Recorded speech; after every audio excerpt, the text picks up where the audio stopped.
Bismillahirrahmanirrahim. Assalamualaikum warahmatullahi wabarakatuh. Innal hamdalillah nahmaduhu wa nasta'inuhu wa nastaghfiruh wa na'udzu billahi min shururi anfusina wa min sayyiati a'malina.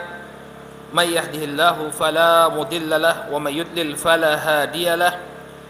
Ashhadu an la ilaha illallah wahdahu la syarika lah wa ashhadu anna Muhammadan abduhu wa rasuluh. Allahumma salli wa sallim ala nabiyyina Muhammad wa ala alihi wa sahbihi wa man ittaba'a hudahu ila yaumiddin, amma ba'd. Bapak dan ibu-ibu kaum muslimin wal muslimat yang semoga senantiasa dirahmati oleh Allah, alhamdulillah, puji dan syukur kita panjatkan kepada Allah Subhanahu wa taala atas segala nikmat yang telah Allah Subhanahu wa taala anugerahkan kepada kita semua, sehingga di malam hari ini kembali Allah Subhanahu wa taala kumpulkan kita di Masjid Surau Ageng Al-Fatah yang kita cintai ini untuk melaksanakan salat maghrib berjamaah, yang kemudian kita lanjutkan dengan kajian kita membahas sirah perjalanan hidup dari junjungan kita Nabi Muhammad sallallahu alaihi wa ala alihi wasallam. Masya Allah, walaupun di tengah guyuran hujan dan suasana yang padam ya.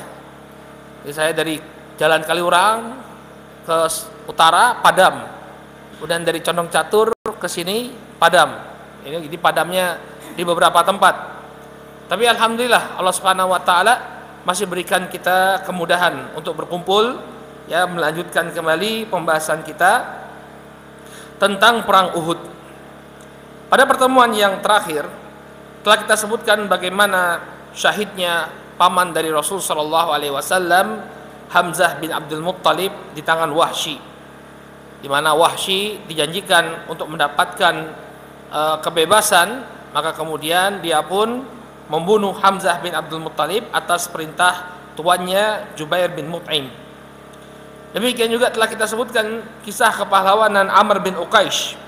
Ini seorang yang baru masuk Islam, kemudian syahid, ya, tanpa pernah melakukan sholat satu rakaat pun, tidak pernah bersujud sama sekali kepada Allah Subhanahu wa taala, namun beliau masuk Islam lalu berjuang di jalan Allah Subhanahu wa taala dan mati syahid.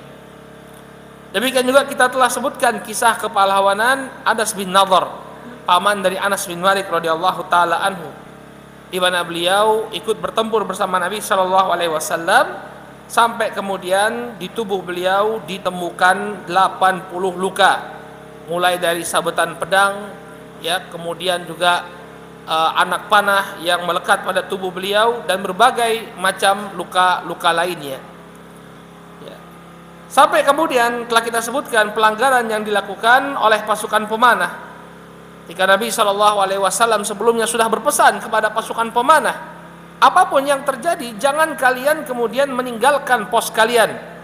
Namun karena mereka melihat kaum muslimin telah meraih kemenangan dan mereka menginginkan ghanimah, maka pasukan pemanah ini pun lupa.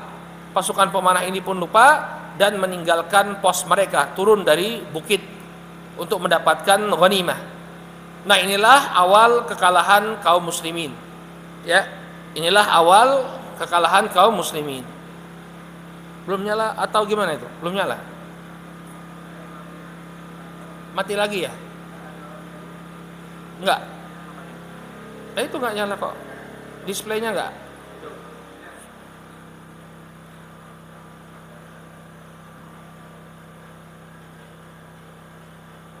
Nggak ada display.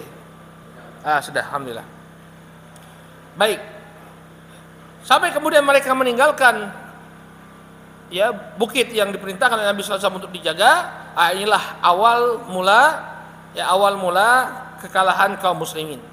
Maka ketika melihat kaum muslimin sudah meninggalkan bukit yang sangat strategis, maka Khalid bin Walid memerintahkan pasukannya untuk menggempur pasukan kaum muslimin dari arah belakang.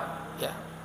Jadi begini, ya, ketika melihat pasukan kaum muslimin yang ada di Jabar Rumah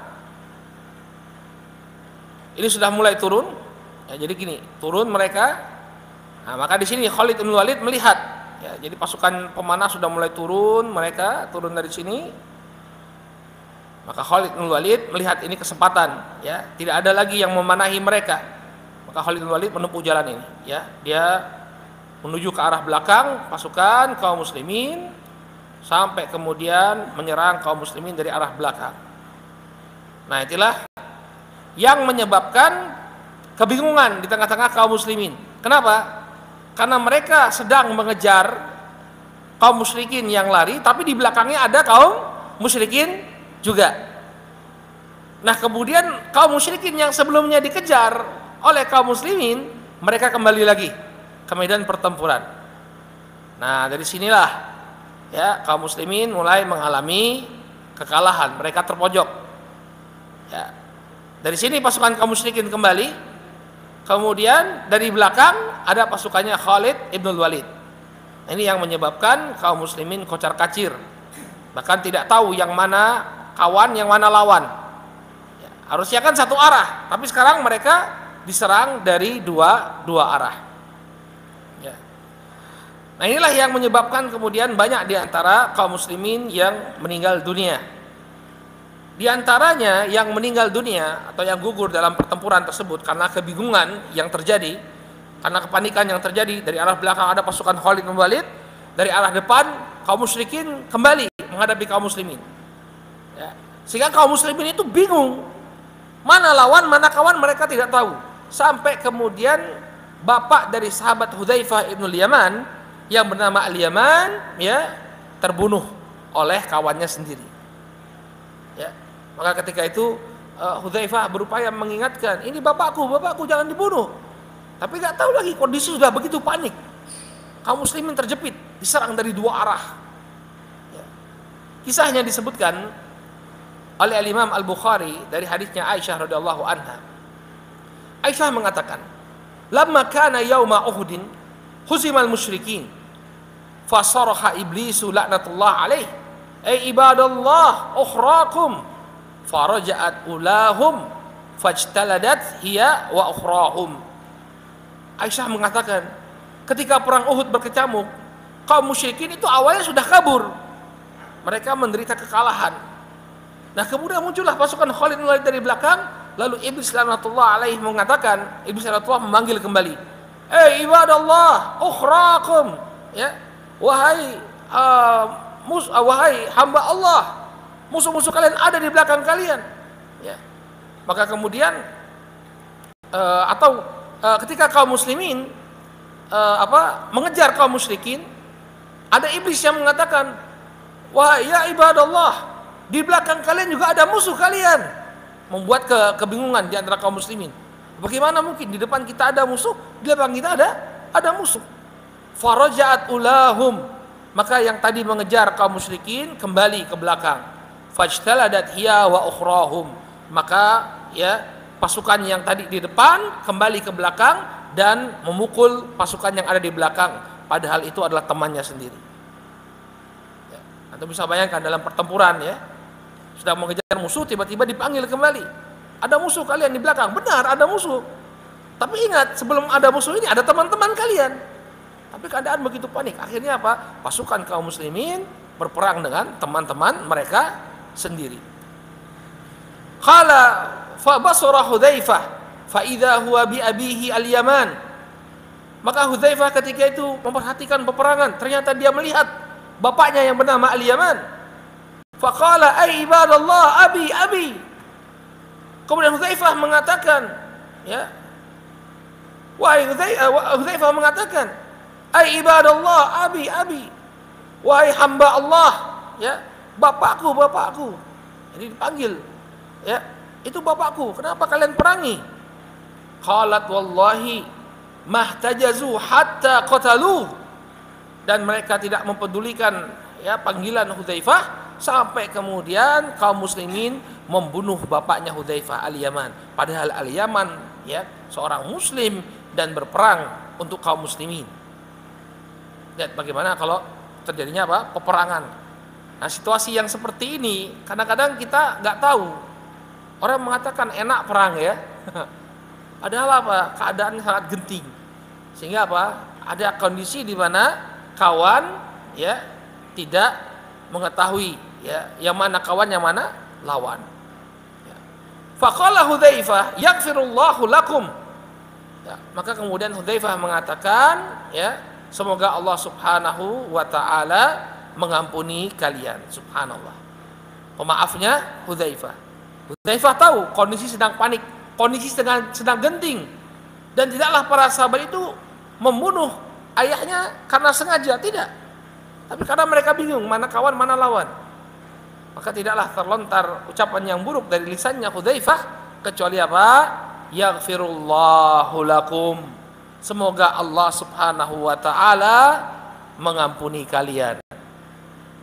Ya, makanya kita juga mencontoh beliau, kalau ada orang melakukan satu kesalahan karena ketidaksengajaan, maka jadilah sosok yang pemaaf. Ya. Karena itu suatu kekhilafan, suatu kekeliruan, tidak sengaja. Berbeda dengan orang yang mungkin biang kerok. Kalau kita maafkan dia semakin menjadi-jadi. Ini para sahabat nggak tahu sama sekali bahwa yang dibunuh itu adalah kawannya sendiri. Tapi kata Urwah ini keponakannya Aisyah yang meriwayatkan kisah ini, fa wallahi ma zalat fi Hudzaifah baqiyatu khairin hatta lahiqa billahi azza wajalla. Ini hikmah dari sikap pemaaf yang terdapat pada sahabat Hudzaifah ibn al-Yaman. Urwah mengatakan, fa wallahi, maka demi Allah, Hudzaifah senantiasa berada dalam kebaikan sampai dia bertemu dengan Allah Subhanahu wa ta'ala. Ya, ini keberkahan dari sikap pemaaf yang ada pada sosok Hudzaifah ibn al-Yaman. Ya, makanya kita kalau ada orang yang melakukan kesalahan, lihat terlebih dahulu. Kalau memang mereka melakukan kesalahan tersebut karena ketidaksengajaan, maafkan saja. Insya Allah Allah Subhanahu wa ta'ala akan berikan ganti yang lebih baik. Lihat apa yang akan didapatkan. Apa yang didapatkan Hudzaifah ibn al-Yaman, kata Urwah, ya, Ibnu Zubair, bahwa mazalat fi Hudzaifah baqiyatu khair hatta lahiqa billahi azza wajal. Ya, Hudzaifah senantiasa berada dalam kebaikan sampai dia bertemu dengan Allah Subhanahu wa taala, sampai dia meninggal dunia. Ini kisah terbunuhnya Al-Yaman. Kemudian juga setelah serangan balik dari kaum musyrikin, ada juga kisah kepahlawanan Amr bin Jamuh. Amr bin Jamuh ini adalah seorang yang Allah Subhanahu wa taala takdirkan dia memiliki cacat. Kakinya pincang. Ya, kakinya pincang, tapi dia ingin tetap berperang bersama Rasulullah sallallahu alaihi wasallam.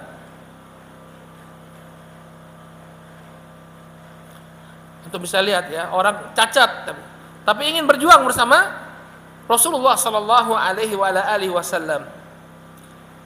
Maka dikatakan oleh Abu Qatadah dalam hadis yang diriwayatkan oleh Imam Ahmad, "Ata Amr ibn Jamuh ila Rasulillah sallallahu alaihi wasallam." Faqal, Amr bin Jamuh mendatangi Nabi sallallahu alaihi wasallam. Kemudian beliau mengatakan, "Ya Rasulullah, ara'aita in qataltu fi sabilillah hatta aqtulu amshi bi rijli hadhihi sahihah fil jannah?" Wahai Rasulullah, bagaimana pendapatmu apabila aku berperang di jalan Allah Subhanahu wa taala, ya, sampai kemudian aku terbunuh, amshi bi rijli hadhihi sahihah fil jannah, apakah nanti di surga aku akan berjalan dengan kakiku ini dalam keadaan normal? Kaki beliau cacat, tapi beliau mengatakan kepada Nabi sallallahu alaihi wasallam, apakah kalau saya berperang di jalan Allah Subhanahu wa taala kemudian saya meninggal dunia, Di surga nanti kakiku akan kembali normal. Ya. Dan disebutkan dalam riwayat wa kanat rijluhu arja, dan dahulu kakinya Amr bin Jamuh ini pincang. Qala Rasul sallallahu alaihi wasallam na'am. Maka Nabi sallallahu alaihi wasallam mengatakan iya.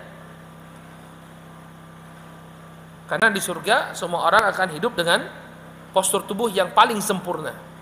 Tidak ada lagi kecacatan dalam surga. Maka Amr bin Jamuh dijamin oleh Nabi sallallahu alaihi wasallam. Kalau dia meninggal di jalan Allah Subhanahu wa taala, maka di surga nanti kakinya akan kembali menjadi normal. Qala faqutilu yauma Uhudin huwa ibnu akhihi maulan wa maulan lahu. Maka kemudian terbunuhlah Amr bin Jamuh pada perang Uhud. Beliau demikian juga ya keponakan beliau dan bekas budaknya. Jadi ada 3 orang yang terbunuh dalam perang Uhud, Amr bin Jamuh, kemudian ibnu akhi, kemudian anak dari saudara laki-lakinya atau keponakannya, demikian juga bekas budaknya. Famarra alaihi Rasul sallallahu alaihi wasallam faqala ka'anni anzuru ilaika tamshi birijlik hadhihi sahihatan fil jannah. Maka Nabi sallallahu alaihi wasallam ya ketika mendapati jenazahnya Amr bin Jamuh, Nabi sallallahu alaihi wasallam mengatakan, wahai Amr, seakan-akan aku melihat engkau berjalan dengan kakimu yang sempurna di surga. Jadi Allah Subhanahu wa taala ganti kakinya yang cacat ya dengan kaki yang normal di surga. Ya, dari sini kita bisa melihat bagaimana ya keinginan para sahabat untuk masuk surga dan usaha mereka untuk meraih surga. Kita patut bertanya pada diri kita, apa yang telah kita lakukan untuk meraih surganya Allah Subhanahu wa taala? Apa pengorbanan yang kita lakukan untuk mendapatkan tempat yang terbaik di sisi Allah Subhanahu wa taala? Lihat para sahabat, kondisi mereka ya dalam keadaan yang cacat. Berjalan pun tidak sempurna, tapi ingin meraih surga. Akhirnya dia mendapatkan apa yang dia inginkan. Bahkan Allah Subhanahu wa taala ganti kakinya yang cacat dengan kaki yang sempurna di surga. Kemudian juga setelah kaum musyrikin ya berhasil menguasai peperangan, ya mereka kemudian mencoba untuk membunuh Rasul sallallahu alaihi wasallam. Sampai kemudian tersebar kabar di tengah-tengah kaum muslimin bahwa Rasul sallallahu alaihi wasallam telah terbunuh. Dan tentu ini semakin menambah jatuh semangat kaum muslimin. Ya, ketika Nabi sallallahu alaihi wasallam terdengar kabarnya bahwa beliau telah terbunuh, apalagi yang harus dibela? Nabi telah terbunuh. Maka kemudian Ka'ab bin Malik radhiyallahu taala anhu berupaya untuk mencari Rasul sallallahu alaihi wasallam di tengah berkecamuknya peperangan. Sampai kemudian beliau pun mendapati bahwa Rasul sallallahu alaihi wasallam masih hidup. Berita tersebut tidak benar. Berita bahwa Nabi sallallahu alaihi wasallam terbunuh ini tidak benar. Dalam sebagian riwayat disebutkan bahwa yang terbunuh ketika itu adalah sahabat Mus'ab bin Umair. Mus'ab bin Umair adalah sahabat termasuk dari as-sabiqun al-awwalun, orang-orang yang pertama masuk Islam. Bahkan ketika Nabi sallallahu alaihi wasallam dibaiat oleh sebagian penduduk kota Yathrib, beliau mengutus Mus'ab bin Umair untuk berdakwah kepada penduduk Yathrib, sehingga banyak di antara mereka yang masuk Islam karena dakwah yang dilakukan oleh Mus'ab bin Umair radhiyallahu anhu. Dan ketika itu Mus'ab bin Umair terbunuh. Orang-orang mengira bahwa yang terbunuh adalah sosok Nabi sallallahu alaihi wasallam. Maka kemudian Ka'ab bin Malik mengkabarkan kepada para sahabat yang lain bahwa Rasul sallallahu alaihi wasallam masih hidup. Rasul sallallahu alaihi wasallam masih hidup. Ya, apa yang terjadi? Para sahabat kembali semangatnya ketika mendengar Rasul sallallahu alaihi wasallam masih hidup. Namun akibat buruknya juga ada. Apa akibat buruknya? Akhirnya kaum musyrikin pun mencari sumber suara tadi yang mengatakan bahwa Nabi sallallahu alaihi wasallam masih hidup. Tujuannya agar apa? Agar mereka bisa membunuh Rasul sallallahu alaihi wasallam.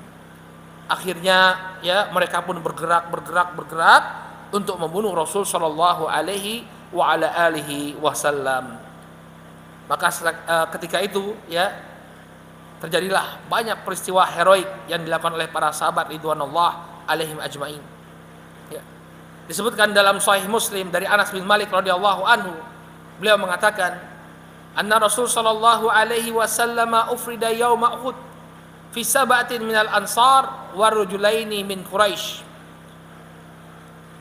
Di tengah berkecamuknya perang Uhud, Rasul sallallahu alaihi wasallam terdesak sendirian ya bersama 7 orang Ansar dan 2 orang sahabat dari kalangan Quraisy. Sebagai riwayat disebutkan bahwa sahabat dari Quraisy tersebut adalah Talhah bin Ubaidillah dan Sa'ad bin Abi Waqqas radhiyallahu taala anhu. Qala falamma rahiku qala man yarudduhum anna walahul jannah au huwa rafiqi fil jannah.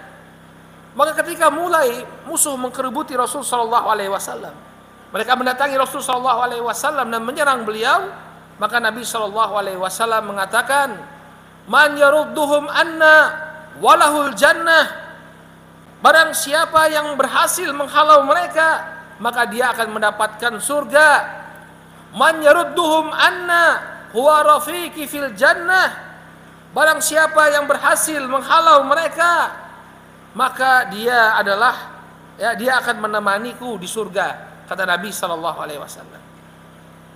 Maka kemudian orang-orang Ansar pun berupaya untuk memberikan pelindungan kepada Nabi sallallahu alaihi wasallam. Qala fataqaddama rajulun minal Ansar. Maka kemudian Anas bin Malik mengatakan, majulah seseorang dari kalangan Ansar, faqatala hatta qutil. Maka kemudian dia berperang sampai kemudian dia terbunuh. Thumma rahiquh aidan. Kemudian kembali kaum musyrikin mengerubuti Rasul sallallahu alaihi wasallam. Faqala man yarudduhum anna walahul jannah. Maka kemudian Nabi sallallahu alaihi wasallam kembali mengatakan, barang siapa yang menghalau mereka dariku, maka dia akan mendapatkan surga. Demikian juga beliau mengatakan, man yarudduhum anna huwa rafiqi fil jannah.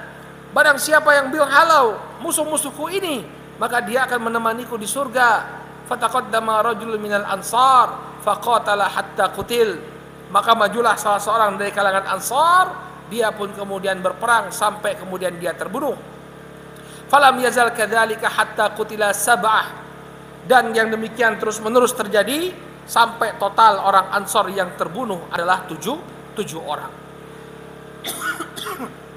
Sampai 7 orang dari kalangan Ansar terbunuh untuk melindungi Rasulullah sallallahu alaihi wasallam.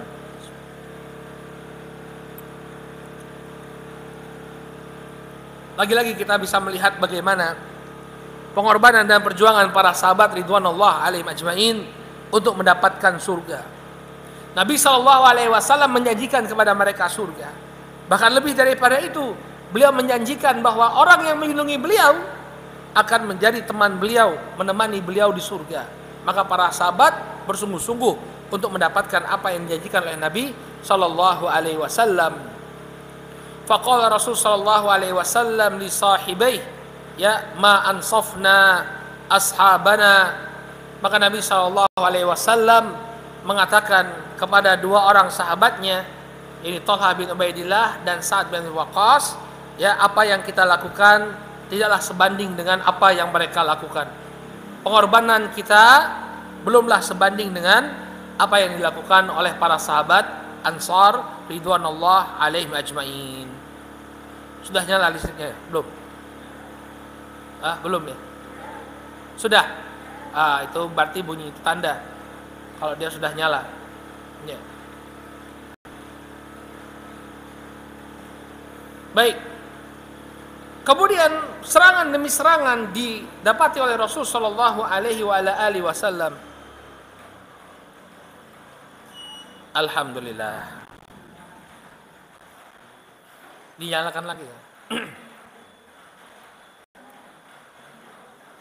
Kemudian serangan demi serangan didapati oleh Nabi sallallahu alaihi wasallam sampai kemudian Nabi sallallahu alaihi wasallam terluka.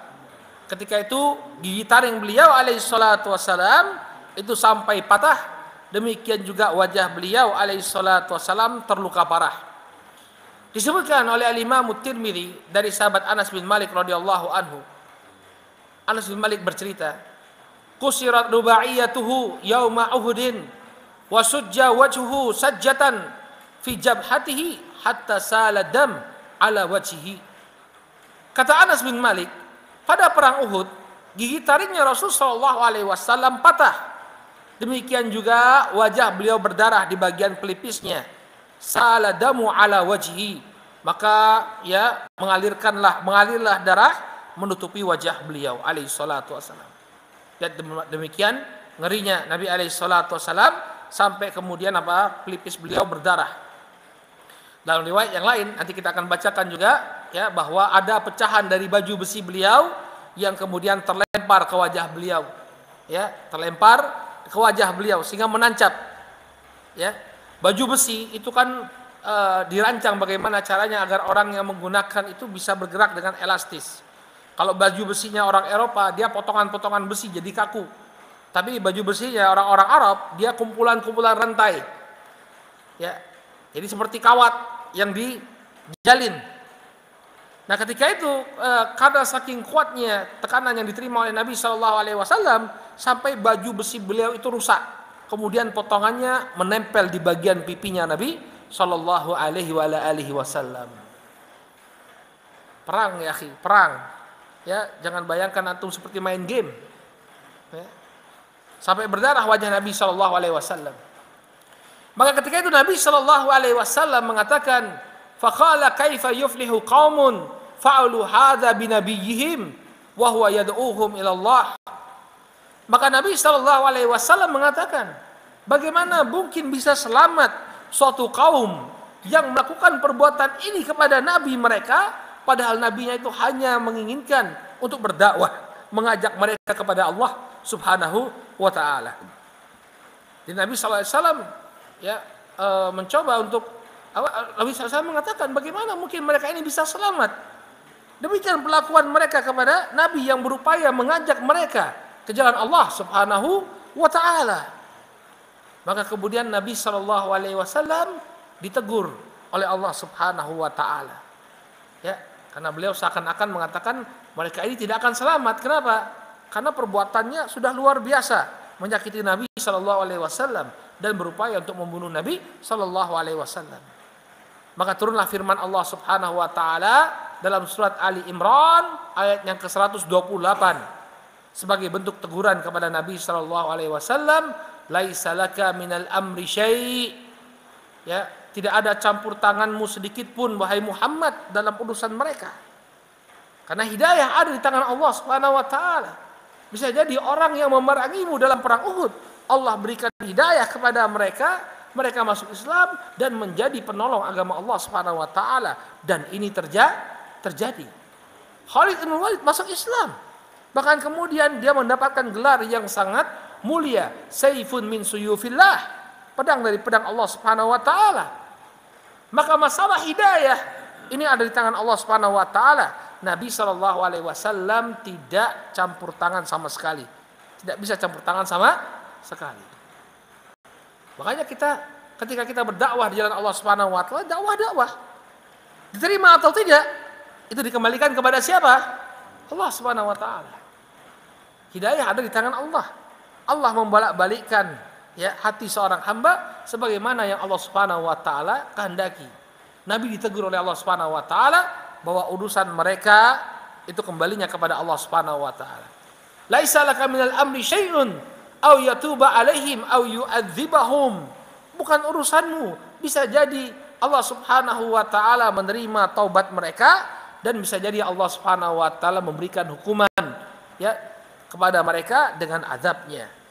Semuanya kembali kepada Allah Subhanahu wa taala. Yang belakang belum ya. Ya. Jadi semuanya kembali kepada Allah Subhanahu wa taala. Nabi sallallahu alaihi wasallam ditegur. Ya. Dalam riwayat yang lain disebutkan bahwa ketika itu Fatimah radhiyallahu taala anha ya ada dalam peperangan tersebut dan dia berupaya untuk mengobati bapaknya sallallahu alaihi wasallam. Dalam Sahih Al-Bukhari dan Muslim dari sahabat Sahal bin Sa'ad As-Sa'idi radhiyallahu taala anhu, Sahal bin Sa'ad ditanya tentang bagaimana luka Nabi sallallahu alaihi wasallam dalam perang Uhud. Maka kemudian beliau alaihi salatu wassalam, beliau radhiyallahu anhu mengatakan, juriha wajhu Rasul sallallahu alaihi wasallam wa kusirat rubaiyatuhu wa hushimat al-baydatu ala ra'sihi. Ketika itu kata Sahal bin Sa'ad As-Sa'idi radhiyallahu taala anhu, Nabi sallallahu alaihi wasallam terluka, gigi taring beliau patah. Wajah beliau terluka, kemudian gigi taring beliau patah. Wa hushimat baydatu ala ra'si. Kemudian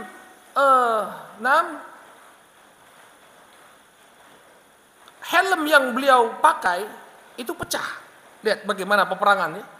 Jadi helm perang yang beliau pakai ketika itu pecah. Fakanat Fatimah bintu Rasul sallallahu alaihi wasallam taghsilu dam. Maka kemudian Fatimah radhiyallahu taala anha berupaya untuk mencuci darah dari wajah Nabi sallallahu alaihi wasallam. Fakana Ali ibn Abi Thalib yaskubu 'alaiha bil mijan. Maka kemudian Ali radhiyallahu taala anhu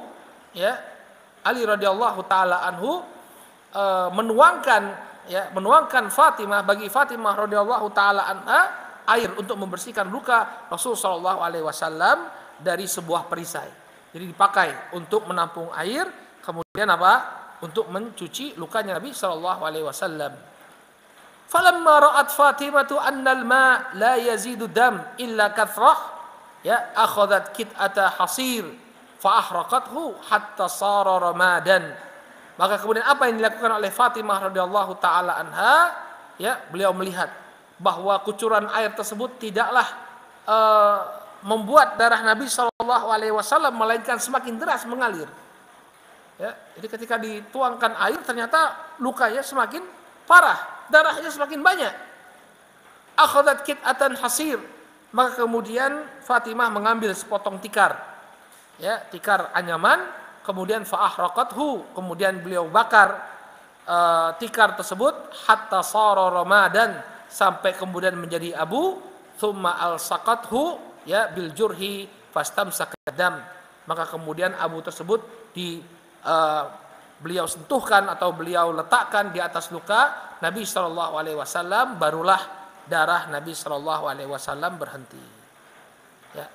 Jadi begitu parahnya luka yang diderita oleh Nabi sallallahu alaihi wasallam sampai Fatimah radhiyallahu taala anha harus membakar tikar, kemudian abunya dipakai untuk menutupi luka Rasulullah sallallahu alaihi wasallam. Maka kemudian para sahabat pun semakin banyak serangan yang semakin bertubi-tubi, serangan yang dirasakan oleh Nabi sallallahu alaihi wasallam. Maka para sahabat berkumpul untuk melindungi Nabi sallallahu alaihi wasallam. Di antaranya sahabat Abu Dujanah, Abu Talha Al-Ansari, Suhail bin Hunayf, Hatib bin Abi Balta'ah, Qatadah bin Nu'man, Malik bin Sinan, Ummu Ammarah, bahkan seorang wanita, Ummu Ammarah Nusaybah binti Ka'ab Al-Maziniyah. Mereka berupaya untuk melindungi Nabi sallallahu alaihi wasallam.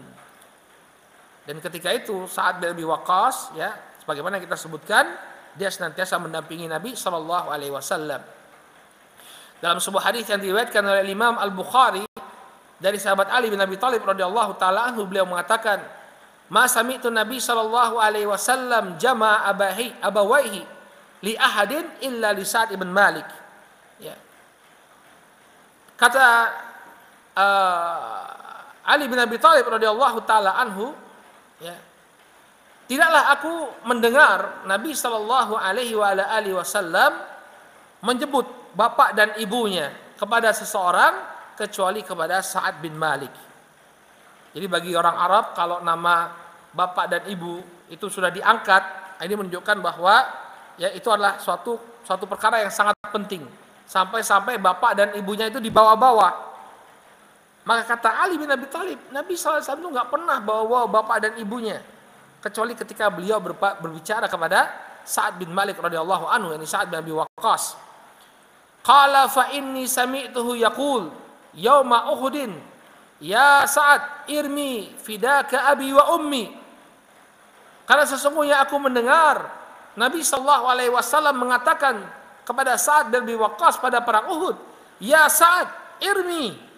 Wahai Sa'ad, lemparkanlah panah-panahmu. Ya, fidaka abi wa ummi." Ya, jaminanmu atau tebusanmu adalah bapak dan ibuku, kata Nabi sallallahu alaihi wasallam. Ini istilah saja, ya, menunjukkan bahwa Nabi sallallahu alaihi wasallam sangat berharap ya pertolongan dari Sa'ad bin Abi Waqqas radhiyallahu taala anhu. Baik.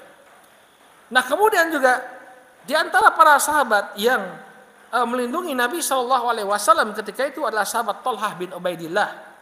Thalhah bin Ubaidillah adalah sosok sahabat yang dikatakan oleh Nabi sallallahu alaihi wasallam, "Man arada ay yanzura ila syahidan yamshi 'alal ard falyanzur ila Thalhah bin Ubaidillah." Nabi sallallahu alaihi wasallam mengatakan, barang siapa yang ingin melihat seorang syahid yang berjalan di atas muka bumi ini, maka hendaknya dia melihat kepada Thalhah bin Ubaidillah. Kenapa? Karena Thalhah telah membuktikan keberaniannya dalam perang Uhud. Ketika pasukan musuh ya menyerang Nabi sallallahu alaihi wasallam, dia berada di tengah bersama Nabi sallallahu alaihi wasallam, ya, membela Nabi sallallahu alaihi wasallam dan melindungi beliau sampai kemudian jari-jari beliau terputus. Jari terputus. Dalam hadis yang diriwayatkan oleh Imam Al-Bukhari dari Qais bin Abi Hazim, beliau mengatakan, "Ra'aitu yada Thalhah allati waqa biha Nabi sallallahu alaihi wasallam qad shallat." Ya, aku melihat tangannya Thalhah yang dia pakai untuk melindungi Nabi sallallahu alaihi wasallam telah terputus. Ya. Makanya nanti dalam peristiwa pembaiatan Ali bin Abi Thalib, ya, Thalhah itu tidak bisa menyerahkan tangannya. Kenapa? Karena tangannya sudah cacat. Nggak bisa membaiat Ali bin Abi Thalib sebagaimana sahabat lainnya. Karena apa? Tangan beliau telah cacat. Demikian juga orang-orang Ansar, ya. Orang-orang Ansar berupaya ya untuk melindungi Nabi sallallahu alaihi wasallam. Disebutkan dalam hadis yang diriwayatkan oleh Imam An-Nasa'i dari Jabir bin Abdullah radhiyallahu taala anhu, beliau mengatakan, "Lamma kana yaumu Uhudin wa walan nas kana Rasul sallallahu alaihi wasallam fi nahiyatin fi 12 rajulan minal ansar wa fihim Thalhah bin Ubaidillah." Ketika Nabi